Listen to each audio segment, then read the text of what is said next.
નમસ્કાર પાટનગર નેટવર્ક ન્યૂઝમાં આપનું સ્વાગત છે। હું છું દિવ્યા આપની સાથે નજર કરીશું ન્યૂઝ અપડેટ પર।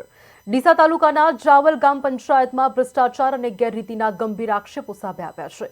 સરકારી ગ્રાન્ટમાં ગેરરીતિ, તલાટી કમ મંત્રી અધિકારીઓના હુકમોની અવગણના અને માંગવામાં આવેલી માહિતી ન આપવા મુદ્દે વહીવટી પર સવાલ ઉભા થયા છે।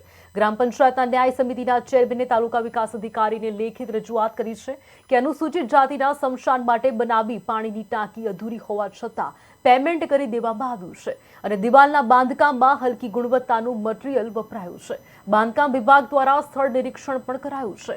સરપંચ પતિએ પણ કબૂલ્યું છે કે ટાંકીને હજુ કનેક્શન નથી મળ્યું। જાહેર શૌચાલયોમાં સફાઈનો અભાવ પણ જોવા મળી રહ્યો છે। હવે વિકાસ અધિકારી દ્વારા રૂબરૂ તપાસથી વધુ ગેરરીતિઓ બહાર આવવાની શક્યતા છે।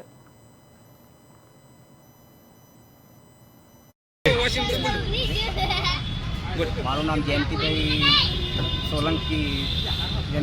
સોલંકી ગામ જાવલ પંચાયતના ન્યાય સમિતિનો ચેરમેન છું। મારા સમસોન ભૂમિના વરંડાની રજૂઆત કરવા બાબત અમે 3 વર્ષથી આ સરપંચને તલાટીને રજૂઆત કર્યા તો અમારું અધૂરું કામ પૂરું કરતા નથી, તે માટે મેં અરજી કરવા આવેલ છે। કઈ જગ્યાએ તમે રજૂઆત કરવા આવ્યા છો?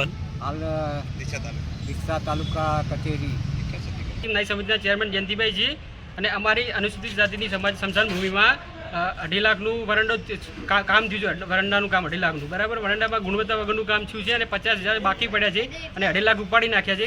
કામ બરાબર થયું નથી અને 50,000નું અમે કામ કરવાનું સરપંચજી કહીએ છીએ। પાયો ખણાયો છે છતાં પણ સરપંચ એવું કહેવામાં આવે કહી રહ્યા છે કે પાયામાં કપસી ના આવે।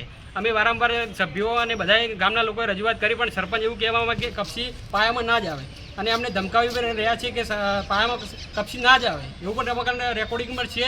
અને બીજું કે અમારા સ્મશાન ભૂમિમાં એક પાણીની ટાંકી બનાવવામાં આવી છે। પાણીની ટાંકી બનાવી છે ને 80,000નું બિલ ઉપાડી નાખશે। હવે પાણીની ટાંકીમાં ના ઉપર છત નથી, ના કનેક્શન નથી કે કંઈક કામ ગુણવત્તા વગરનું છે અને ઉપર દિવાલ ઉપર ધાબુ પણ ભરેલું નથી પાણીની ટાંકીમાં અને 80,000 ઉપાડી નાખે છે સરપંચ, તલાટી અને કોન્ટ્રાક્ટર લોકોએ ત્રણેય। અમારી રજૂઆત એ છે અમને ના મળવો જોઈએ આનો।